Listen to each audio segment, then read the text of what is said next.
Well, hi everybody. So I think I know almost everybody. If we've met, you look familiar. Hi, welcome. I get around. Yes, good. So I've been- wonderful. Nice to meet you. So thank you for being here. Thank you to Nicole and Becca for hosting this event. I'm Jennifer Brink. I'm the executive director of the Glens Falls Symphony, as almost all of you know. And I'm going to talk about a couple of things. So I'll just pre-load the threads. So we're going to have a thread that's kind of about the history of music. How did the orchestra as we know it today, how did that come to be formed the way it is? Where did those instruments come from? What's the deal with all that stuff? So that's one thread. And then a little bit about what we, the Glens Falls Symphony, do, where we're going, what we're doing this season, what we're doing in the 250th year in 2026, etc. And then other random tidbits that amuse me. So that's that. Now I'm going to give you a couple of things. One is I'm a little more casual than I normally would be for this sort of thing because I broke my ankle in May.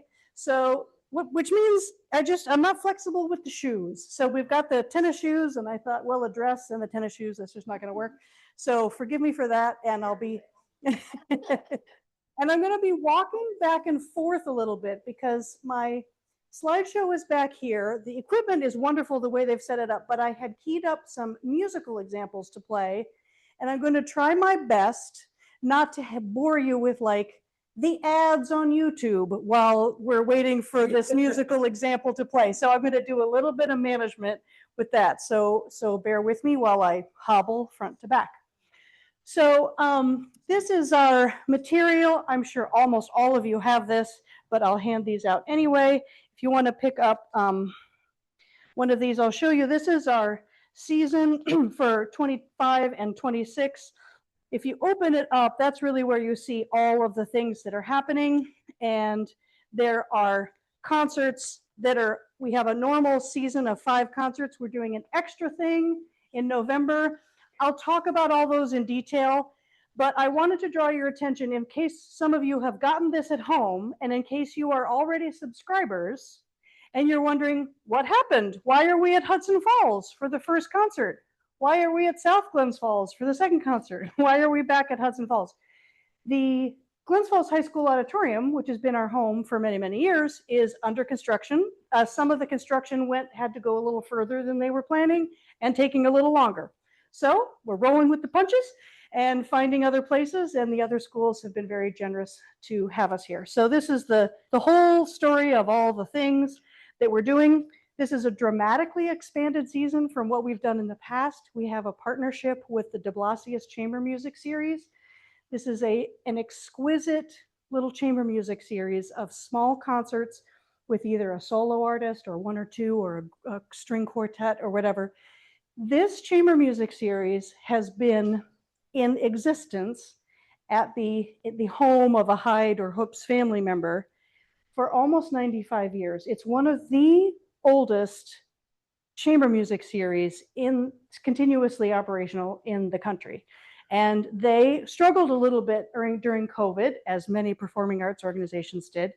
And so when we all came out of COVID, we connected and we thought, we kind of have some marketing energy. We have a staff, which they do not. It was all volunteer run. So we're like, how about we market your concerts? We're in the same business. We're not competing. Let's do a thing. So they are still them. We are still us, but we just try to bring our audience to them and back and forth and the Hyde and all that stuff. So that's why those concerts are on there. And I will draw your attention to a little thing. Right when you unfolded, we have new family concerts. We're doing a Halloween concert on the 25th of October at the Wood Theater. We did it for the first time last year. Small ensembles, dressed in costume, doing all kinds of fun stuff, demonstrating their instruments, little pre-concert activities for kids, so much fun. And then we're doing a silent movie Valentine on February 14th. Come on in. Hi, Susan. Welcome, have a seat. So we're going to show silent films, and our woodwind quintet is going to accompany the films. So that's a quick overview of that. Now, without further ado, I'm going to play a little tiny example. It's a audio example. I did not put this little image next to my name because I was trying to show off. It's just where that little thing ended up, that little icon. So what you're going to hear is a little short sample of the last time not the last time, but 2 times ago. Every few years we do a concert where we invite high school students who are very advanced to come join us in a concert, and we call it our side-by-side. That will be in March. And we have always invited string students to join us.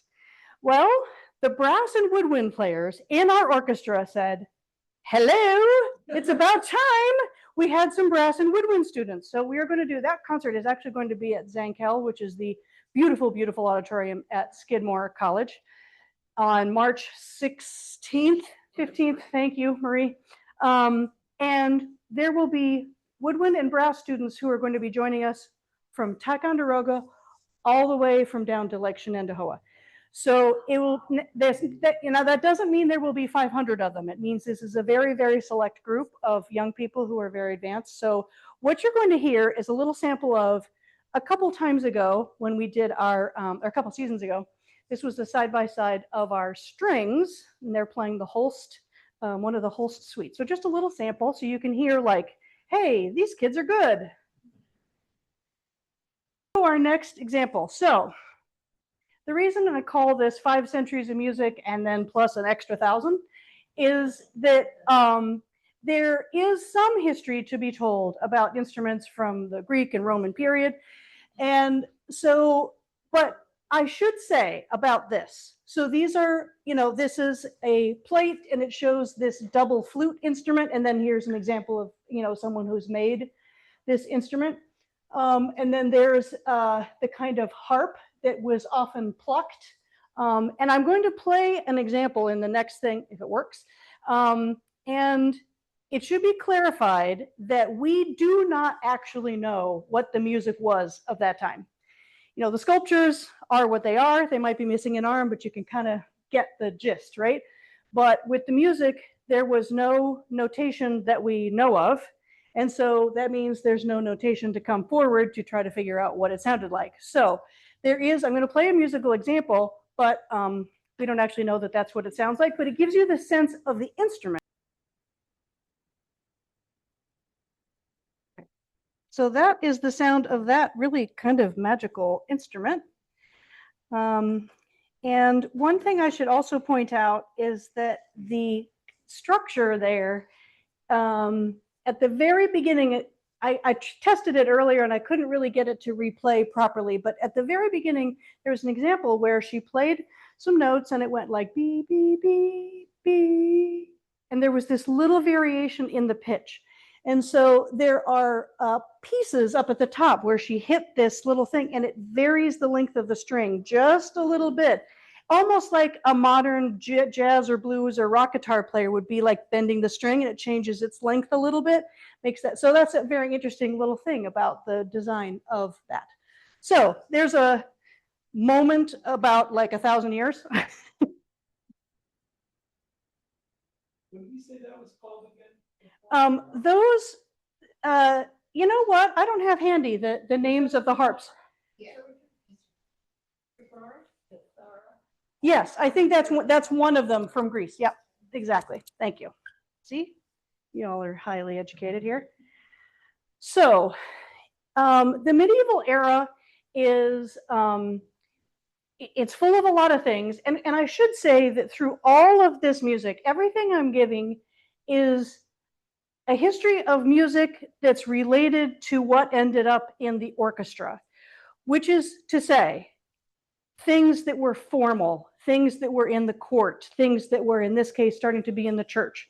This is different from music on the street, music at parties, music, on the lawn, a young man serenading a young woman or whatever. So this is, and that's kind of part of the history of how orchestras came to be. The orchestra has, as you can imagine, getting 50 or 100 musicians all in highly specialized instruments to all play things together. This is not a casual sort of music making. This is a very elaborate formal thing that required a lot of structure. So that's kind of it's a characteristic of all the music that kind of came before and all the instruments that came before. So in the medieval era, of course, there's a lot of music for the church, and in the vocal music, in the singing, there was, when we talk about single line or single voice, another word is monody. Anytime you hear the word mono, you're thinking about something that's just one. So you would have just one voice, or in the case of an abbey or a monastery, you might have everyone singing, but they're all singing exactly the same pitches together. And that might have been written, the early predecessor. Let's see, is there a piece of paper handy? I just thought of something to kind of demonstrate to people. Perfect. Okay, love it. Spontaneous exhibition here. So in this time, we start to have the origins of what we think of as modern music notation now. So this is very small, sorry. But music might have just been written as literally a single line. And then you might have and this is me trying to duplicate with a ballpoint pen, drawing with a calligraphy type of pen. So they would just make a block, and then they might make the block go above or below the line. So very limited. You did not have giant skips.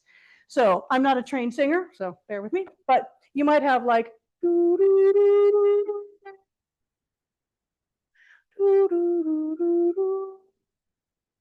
those notes are extremely close together, and that's something you could indicate with this.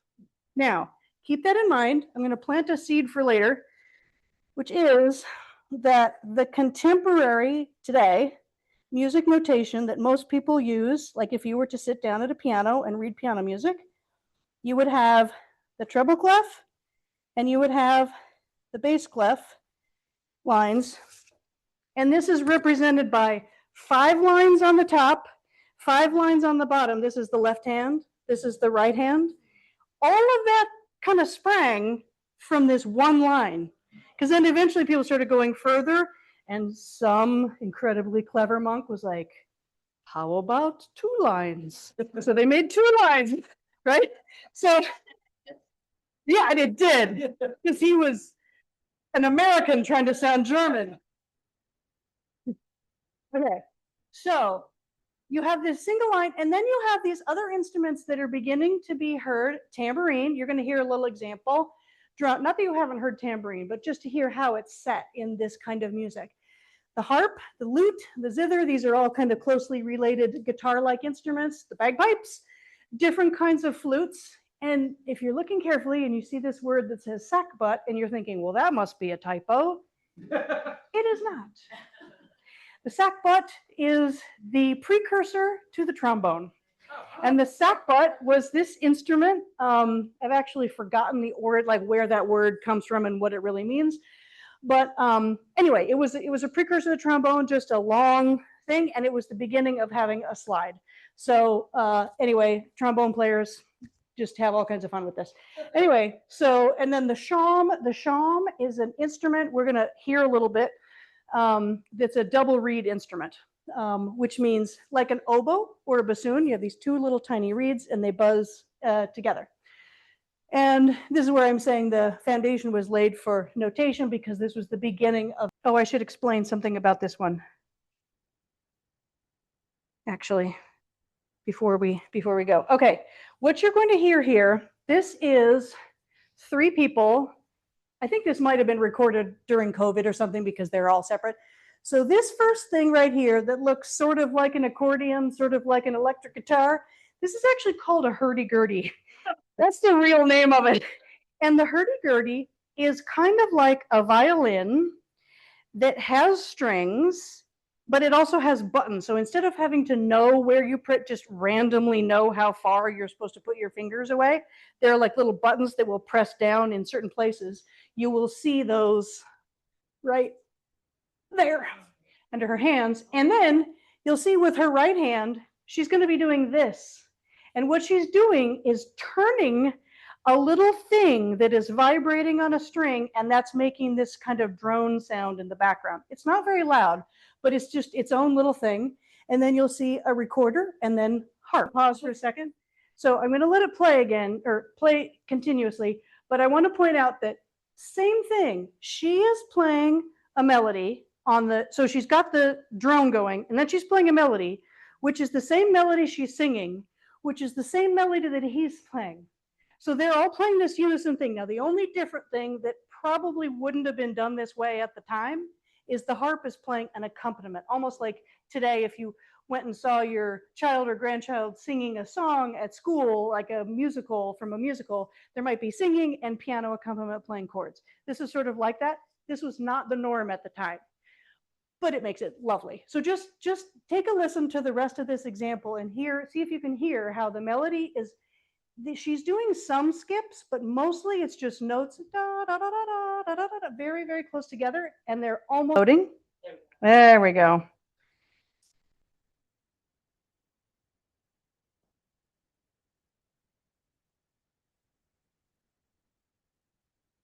Let it catch up to us. All right, thank you.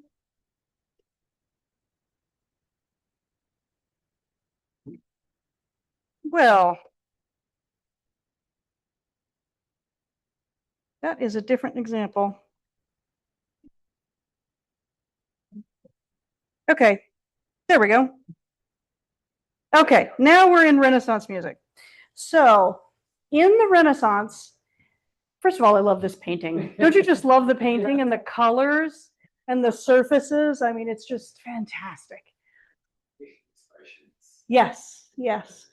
So, you know, I don't know. I actually looked when I grabbed this example. I was like, who did this? But it has that Titian sort of look to it. So things are starting to be different. I mean, the Renaissance, of course, was a period of all kinds of flourishing and all kinds of creativity and all this type of stuff. So one of the many things that happen is what we call counterpoint. And that is where you have more than one line at the same time. So now, instead of just having everyone at the monastery or everyone performing at the court singing da da da da da da da, all the same thing, you might have parts, and they might be singing the same. The first thing that happened is you had people singing the same thing, just exactly some distance apart. So it might be doing this, where they're following each other exactly, and that took its own kind of oral acuity to be able to do. And then eventually, you know, humans being humans, it was like, oh, well, I'm going to go down while you go up. Let's see what that sounds like. So that becomes extremely important. The idea that instead of having just one line or even two lines that are just following each other, now it's like, well, we could have multiple lines. That comes incredibly important in the Baroque, which will be here in a moment. So here we have one of the, yes? I'm just curious about the word. It says variety was permitted. Oh, yes. Who makes those decisions? The Pope. Really? True.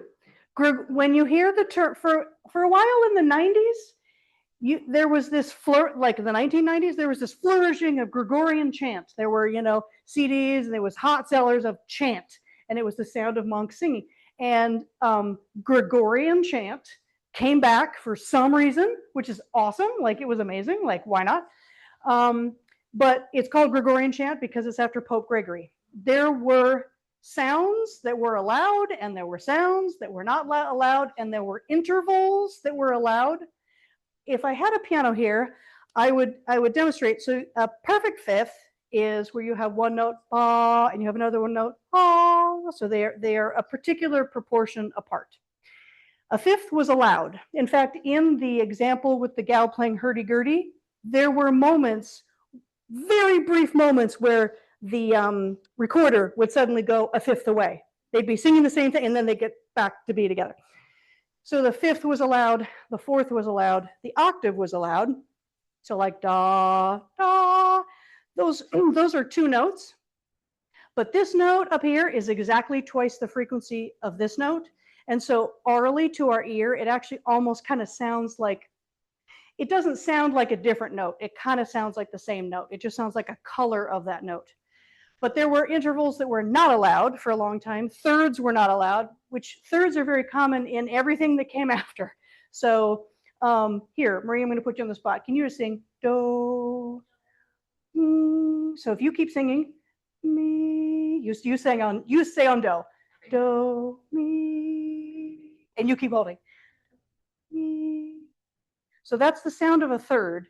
And that's a sound that's very pleasing to our ears. That's one of the most common intervals in harmony. Whenever you have a piano or a guitar playing multiple notes, there are stacks of thirds. It's a very sweet sound to us. It's very familiar to us. It's very common. But in medieval, going into Renaissance times, thirds not allowed. It was not common. And then the harshest, even today, the harshest interval is what's called a tritone, which is, if you know music notation, you would go from C up a whole step to D to E and then to F sharp. So you have like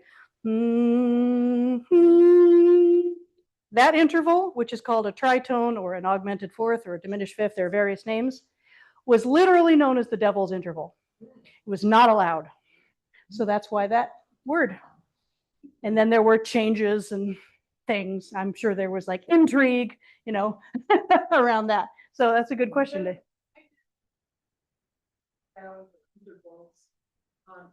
Get, which I say, damper from the Pope, or the church. Yeah, well, I would say just like why today? Does some kind of music make some people go, well, that's just, that terrible music of scumbags.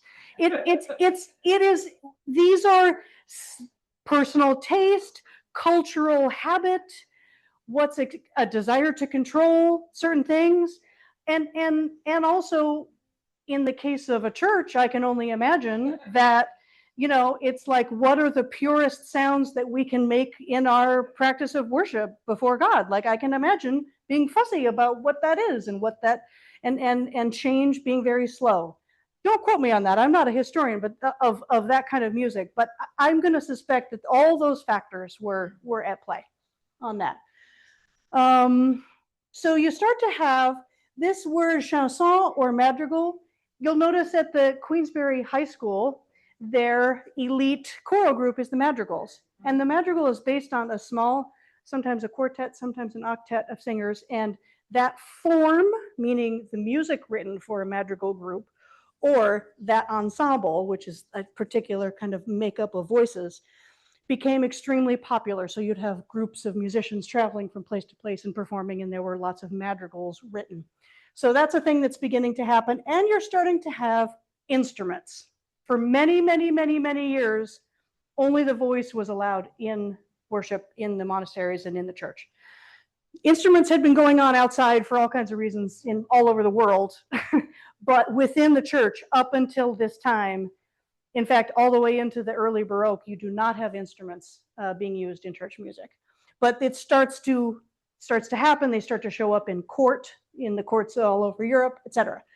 And then you start to have the beginning of keyboard instruments. So when we think of a keyboard instrument, we either think of your kid's Casio in their bedroom, but that's just really a version of the piano.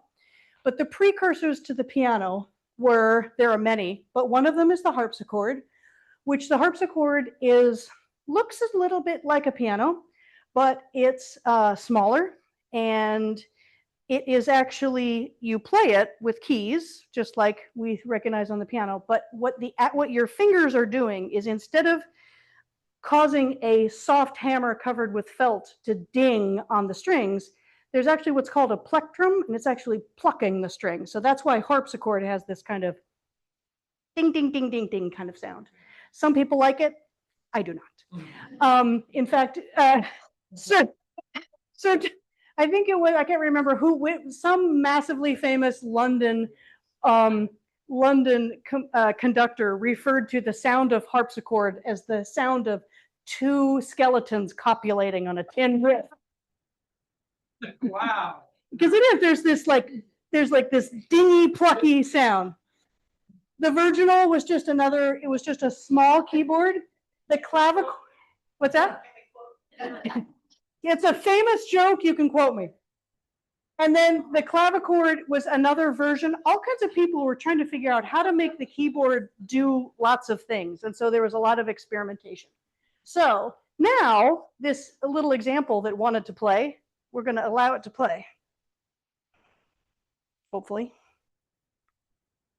In this painting, you see lutes, and this person in the lower left corner, it looks like that's an early kind of cello or viol instrument. So you've got this whole combination in here, but what we were listening to were recorders, just like children start recorders in school, right?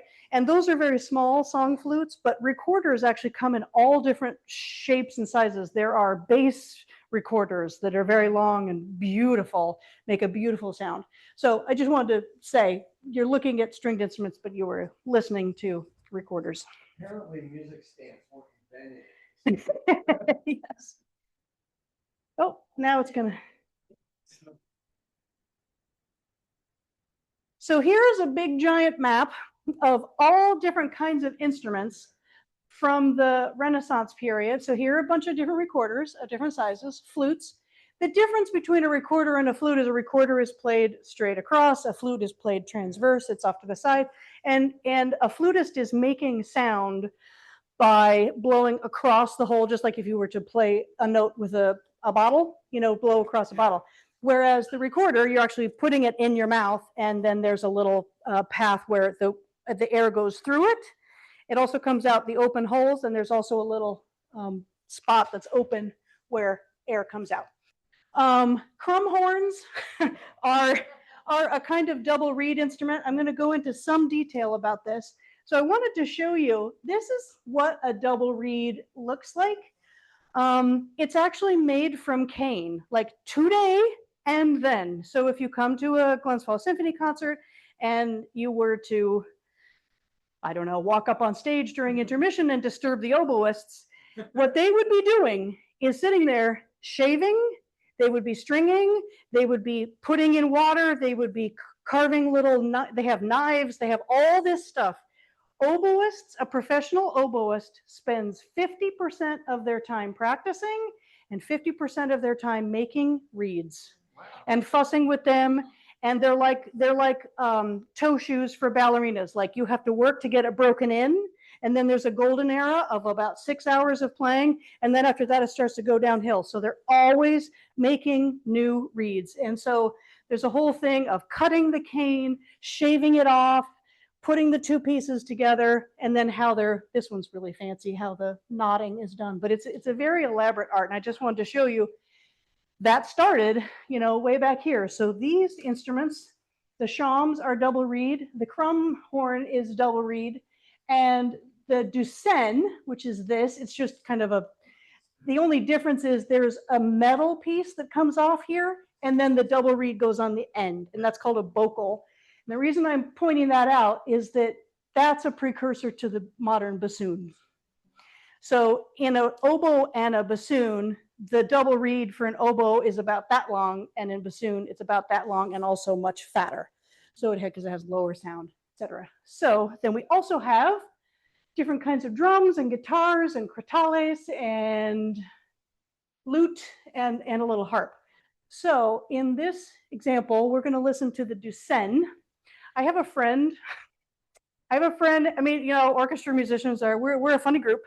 And so I have this friend who is a bass clarinet player. So that's a pretty narrow thing, even within orchestra world. I mean, of all the things you could do in the entire world and then decide you're going to play violin for a living, that's already a nerdy, narrow thing to get into. And then now within the orchestra, you're not even going to choose to specialize in clarinet. You're going to be a bass clarinet player.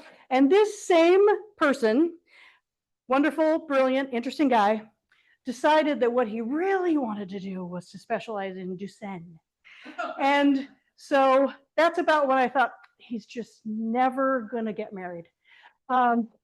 So anyway, we're going to hear the Ducenne and some voices if we're lucky. Absolutely. And I can imagine that, in this era, we're bombarded. We have to work. I mean, we have to take up meditation to try to get out of all this stuff we're constantly bombarded with, right? And that is just not the case there, especially with sounds, right? So I could imagine any one of these sounds, if you had grown up in a village or you're a peasant or whatever, and then you go to the town or the fair and you hear one, it's like it would just be mind blowing. So it's funny the differences of perspective that we bring. Was the range of the sound limited by the instrument? Yes, I would say. By the limitations of music or what they were trying to do? I'm going to guess that it depended on the context. Within the church, it was probably quite limited. I mean, the doucin would not have been played in church. That was a court or public village kind of, or tavern kind of instrument. But yes, I would guess that at that time, there are people who are constantly trying to work on instruments. I mean, just like now, there are people developing, tweaking. Can we make this better? Can we make it louder? Can we make it lower? Can we make it longer? Can we make it easier to play? Can we make it better in tune? Whatever. So yeah, there would have been constant changes. But yeah, any instrument, a virtuoso can play any instrument and do lots and lots of things, but every instrument does really have limitations of range or volume or how many colors it can make. To my ear, because my primary instrument is French horn, which has like this incredibly wide range of sounds and high and low. And to my ear, when I'm listening to the doucin or other shawm, these other early instruments, I get bored quickly because there's no range of color, just one color, and you don't have a lot of variety of volume. It's like, okay, I'm good, 5 minutes, But that's me, everyone's different. So this brings us up to the Baroque period. So here we start to have all kinds of things changing. I'll talk about it in the next one. I love this painting as well, all the luscious fabrics and shininess and everything. And I wanted to take a moment because it's Baroque. We are doing this, like I mentioned at the beginning, we're doing this very special Baroque concert on November 23rd. It wasn't planned to be part of our regular season, but because we've had to move our concerts from Glens Falls High School to these other places, we're like, let's invite everyone who's a subscriber to just come to that concert. So it will fill First Presbyterian Church.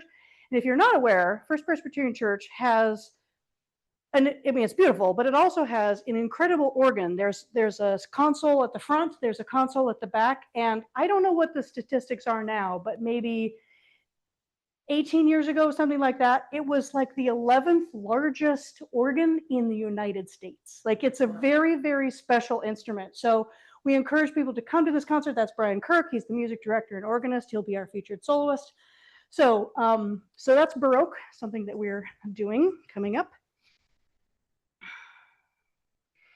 And so I love this particular thing. This is a lot of information, but the Baroque era is kind of between the Renaissance and then we go into the Rococo and Neoclassical.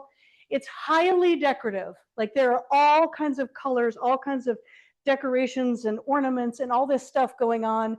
And you start to see, how just there's a human reaction where whatever's hip in one era, then there are a bunch of artists, engineers, whatever, who are like, I want to do something totally different. And then they go in this, and then you have these swings back and forth. So there'd been this kind of austerity for so long, aesthetic austerity. And so then in the Baroque period, there start to be like this insane ornamentation where it's everywhere and all these stuff. And what I love, I did find a definition of the Baroque is anything that seems absurdly complex. So I kind of enjoy that. And so I'm not going to read all these, but I just wanted to give you an idea. These are the instruments that are starting to come out. So the violin family, the violino piccolo, that just means a teeny tiny little violin, etc., all the way down to bass and contrabass. The guitar family, all over Europe, you have different kinds of things in all the different countries. The woodwind family, we start to have the Baroque flute. It starts to kind of look like what we think of as the modern flute. And then in the brass family, I wanted to point out this cornet thing with two T's. That you see cornet, and sometimes you see the word cornetto. Of course, I'm a brass player, so this is something I know a little bit more about. The cornetto was a trumpet. It was made of wood, and the mouthpiece was made of wood. And So getting that thing to project and getting that thing to be in tune. So if you go to a Shakespeare festival and there's like a little music ensemble, which often there is, like before the Shakespeare play, and you happen to see some poor person like struggling and like breathing and blowing into this little wooden thing that's not very loud, it's a cornetto. If they're buzzing, that's how you know it's a brass instrument. So the natural horn, that's just, if you can picture a modern French horn, but it's just a single loop. So you have a mouthpiece, long skinny tube rolled in a circle, and then a bell at the end. That's the natural horn. It was originally a signaling instrument, which means something used to communicate a long distance. So you might have hunters, and if you had a very wealthy person or someone in the court, they might have hired not only a gamekeeper and all this stuff, but they'd have people on horses who would go out ahead, be up high and watch, like, where's the fox going or whatever, and that person would get out there. You've seen in the red coat, you know, British on a horse, and then a horn wrapped around them, and they would signal, and that might signal to the hunt leader, okay, the fox has turned left, we need to go up this part of the river. It was a communication tool. So Baroque trumpet, etc. Then you have the trombones.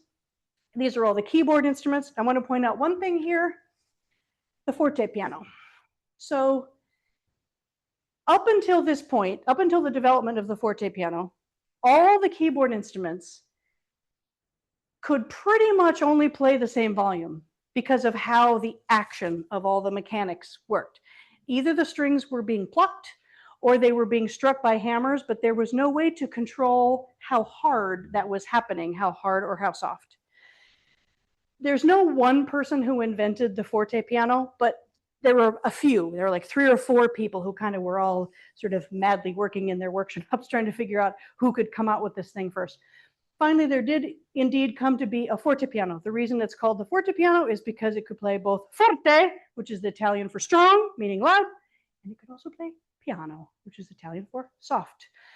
So that is the modern instrument that we know today as the piano, because apparently forte piano was too long, people just dropped the forte, so we just call it the piano. But the piano just literally is half of the word that means this is the loud soft. So imagine if prior to modern cars, when they first came out, they could only go 1 speed or stop. And then somebody finally figured out, ooh, we can go fast, we can go slow. We'll call it the fast slow.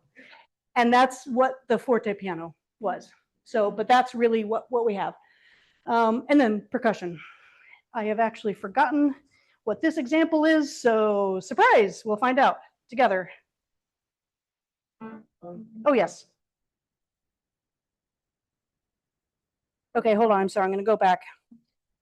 Okay, so this is a little piano sonata. This is a Bach type of piece.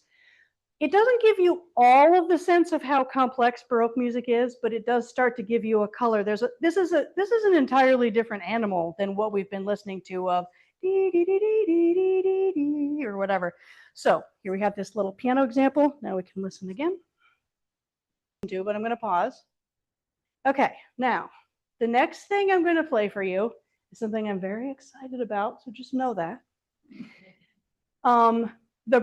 Keep thinking of that thing about how the Baroque era was complex and full of ornamentation and full of decoration and full of shapes and colors and things going all over the place. So what I'm going to play for you is everything works, an example from, so Vivaldi was one of the big Baroque era composers.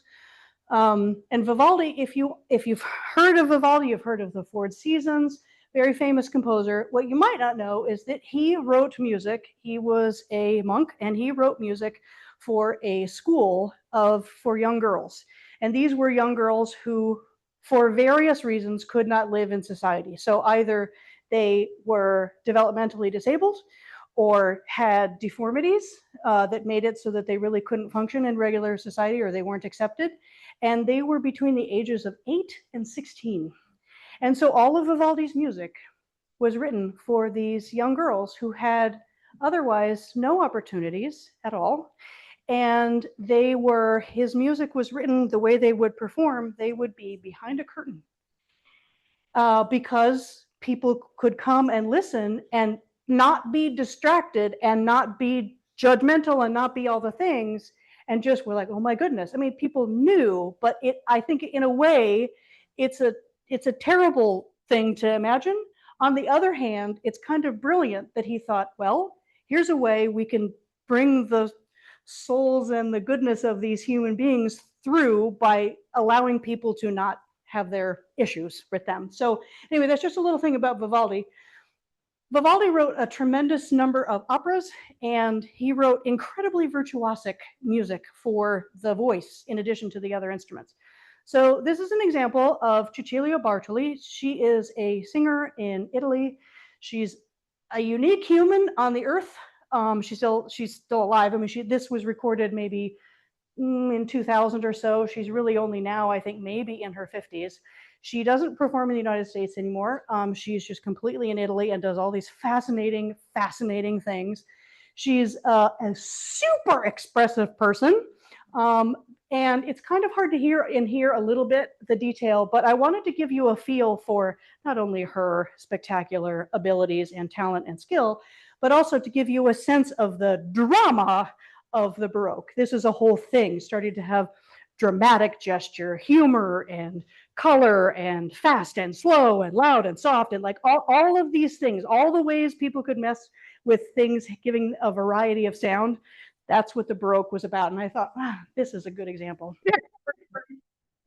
If only. Isn't that just something?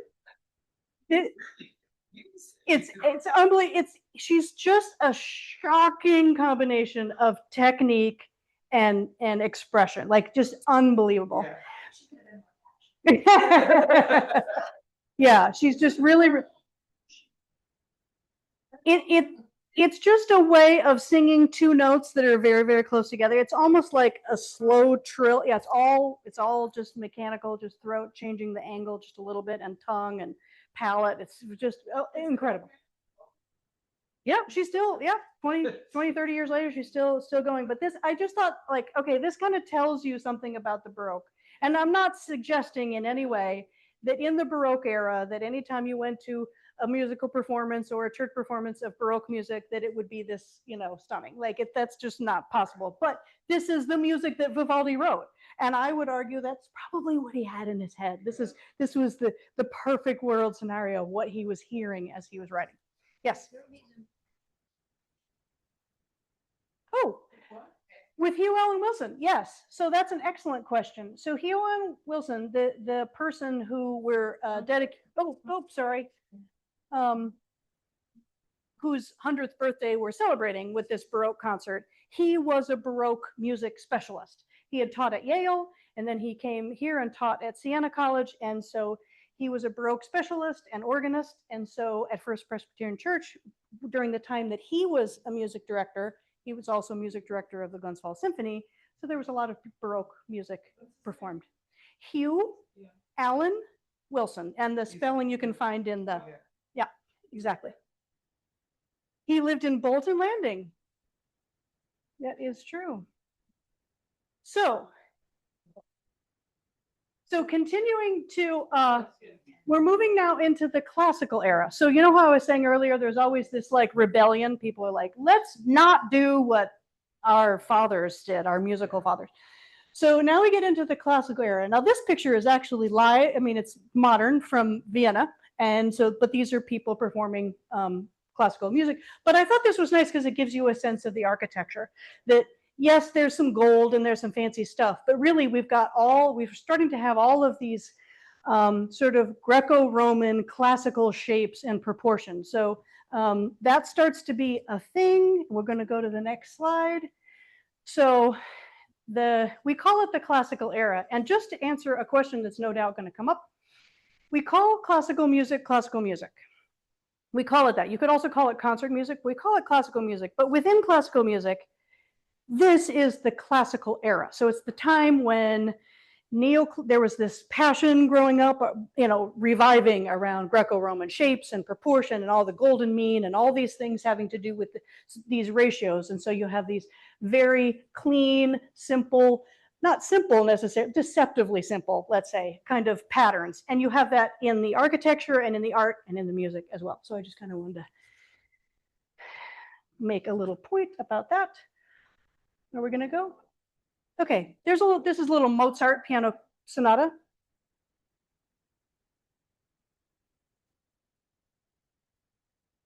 So you can hear there's a kind of simplicity and crystal clarity, and kind of, when you listen to Mozart, sometimes it's like you're looking at a chandelier.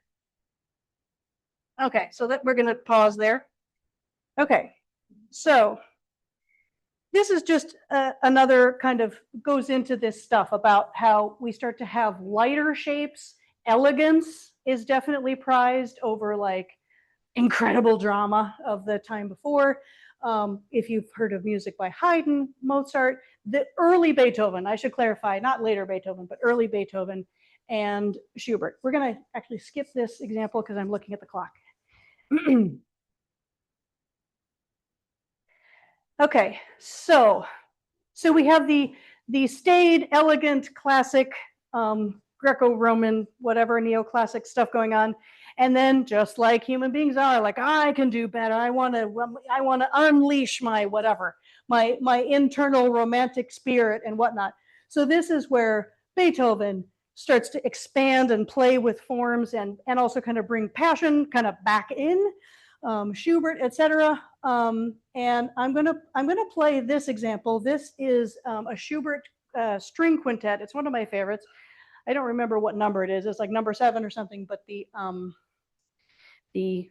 kind of unofficial subtitle is Death and the Maiden, which is, you know, already. All right, so that's that. It gives you a little bit of a taste. The Romantic era, so the classical era, the Romantic period, and then into the early 20th century. Those are the times when most orchestras are doing most of their music from. Charles loves all kinds of early music, and we have this tradition from Hugh Allen Wilson of Baroque music. So that's why oftentimes when I'm writing a press release or something, I might say, the Glens Falls Symphony performs music from nearly 5 centuries of music, because we've been known to do Josquin and other composers that are from the late 1500s. So I'm like, well, I'm going with the 5 centuries.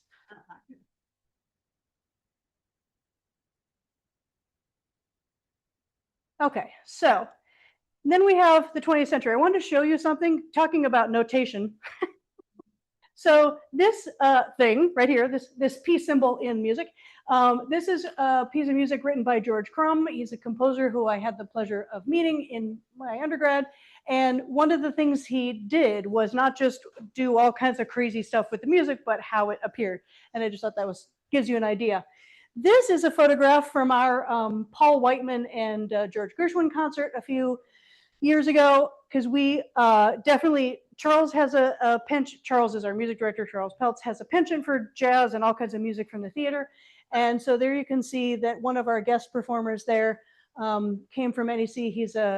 Ken Radnowski is a very, very esteemed classical saxophonist, renowned around the world. And there he is playing in our band, like playing 6th saxophone with like 25 saxophones, switching all the time, like just doing the stuff. And the season finale concert this year, which will be on May 3rd, is the beginning of our big 250th bunch of stuff. So that concert is going to have a world premiere by Chris Brubeck. He is indeed, if that name rings a bell, he is Dave Brubeck's son, of Take 5 fame, and also 5 decades of 5 decades of incredible composition and jazz piano playing. So that's one of the pieces, and you can see the name of that piece, Canons of Freedom, that Chris Brubeck is working on. It is, there are jazz and classical influences, and there are themes having to do with the Knox expedition and the canon that was coming. So that's why canon is in there. And then there would be works by Gershwin and Copland and Joan Tower, who's a living composer, and Duke Ellington, Scott Joplin, all kinds of things. So that is going to be on May 3rd. That will be back at Glens Falls High School, thank goodness. So I'm just going to do this in like 20 seconds. So you see there one of the things about classical music is at different times who it was performed for. This organ, this is actually an organ, if you can imagine. Talk about Baroque and the decorative stuff. And then this is kind of late classical. So classical music, as we know it today, was performed in opera houses for the court. It was performed in church. It was performed in the Catholic Mass as well as in Protestant churches. And then, of course, there was street music and village music and fair music. And then we have the birth of what we think of today as a public concert hall. This right here is Disney Hall, which is a Frank Gehry building. It's where the LA Philharmonic performs. I just thought it was kind of a fun picture. The outside of the building is much more wild than it looks inside, but it's beautiful. And this is us at our holiday concert last year. And let's see, what is next? So, see if I can do this in one sentence. Stringed instruments, you have a string, it is held taut, it's a certain length, and it's also held at a certain tension. A bow is drawn across it or plucked with the fingers. That's how that makes it sound. Keyboard instruments, the same deal, it's a string, but instead of a bow being drawn across it, it's either struck by hammers, or in some cases by hands, or by a plectrum. Woodwind instruments, they're all over the map. You have the flute, which is you're blowing across. You have clarinet, which is a single reed onto a shape of wood, and that single reed is vibrating. You have the double reed instruments, which we talked about before. Brass instruments all have this in common. So of all different shapes and sizes, up high, down low, etc. Blow in a long tube, have a bell, you're in business. Percussion instruments, what makes a percussion instrument percussive is that not only is the instrument itself struck, but that it tends not to have a very strong sense of pitch. Now, if you listen to 5 different snare drums, they are pitches, but there are many more sounds in the sound that are not pitched than pitched. Whereas a flute, you hear pitch, like there's hardly any noise that's just not pitched. So those are a couple of the distinctive things. And of course, we have the voice, which can do all kinds of things, which we know now, right? Thank you, Cecilia Bartoli. Over time, who has funded? Who has made music happen, right? For many, many centuries, it was the Catholic Church, and then later the Protestant churches. There was, of course, a tradition of patronage where wealthy people might become the patron, a direct patron to a particular composer. And then, of course, universities. And I put artist retreats in there because, of course, we have Yaddo. Bernstein was at Yaddo in residence and wrote things, and then foundations. And I say orchestras, but when I say orchestras, I mean that orchestras are doing almost all of those things. Connecting with the state, connecting with city, connecting with individual donors, connecting with foundations, etc. Do you know around what time the Pope was finally kept out of determining the variety? I think there's still a heavy influence. That's not a free. There's a very. Dave, I don't know.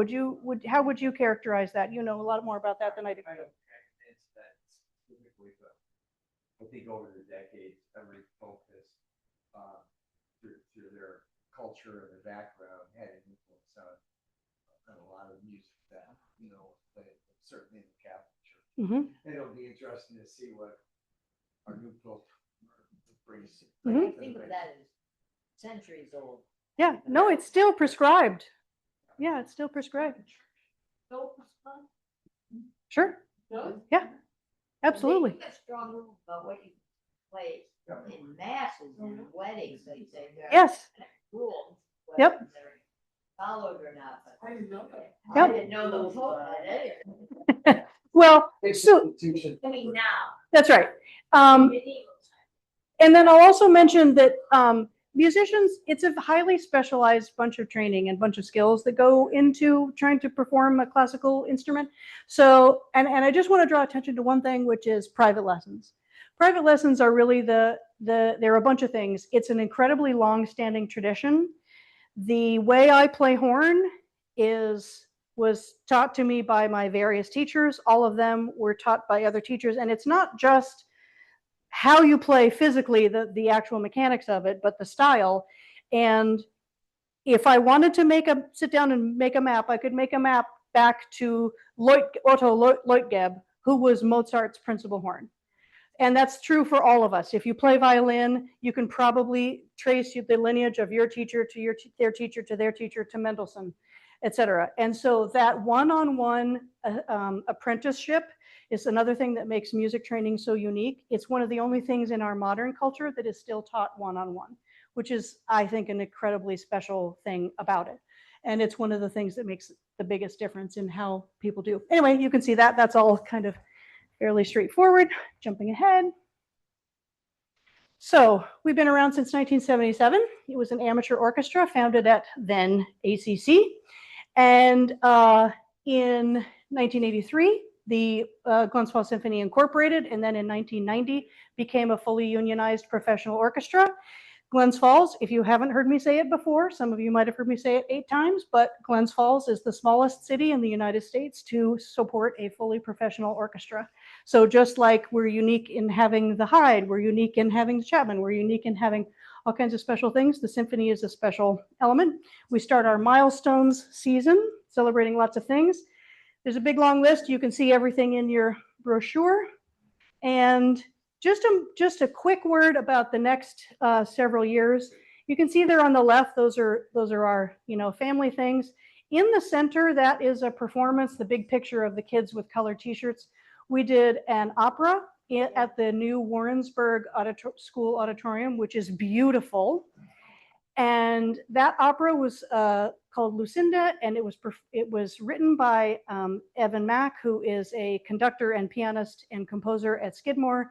And it's about the Mexican folktale of the poinsettia and Christmas Eve. And so we had 4 Latin opera singers who had trained at Siegel. They came and they did the parts, and we play. You can see all on the left side. That's the orchestra on the floor in front of the orchestra. And we did several performances, each one for 450 kids from all over the Adirondacks. And that's, the future is there, right?